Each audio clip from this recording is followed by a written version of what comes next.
Morning guys, আমি এখন বাড়িতে। আজকে থেকে শুরু হচ্ছে আমার জিম ব্লগ। আজকে থেকে তোমরা দেখতে পাবে আমার ট্রান্সফরমেশন ভিডিও। তো স্টে টিউন, দেখা হচ্ছে নেক্সট রাস্তাতে, তারপর দেখা হবে জিমে।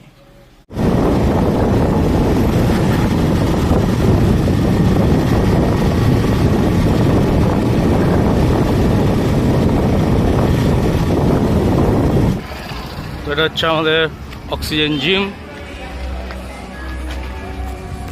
আমি জিম এন্ট্রি নিচ্ছি। এই যে সকালবেলা ফোন করে আর লাগেনি। এই যে ছেলেটার পা কাঁপছে। হাউস দ্য জোস ভাই, হাউস দ্য জোস।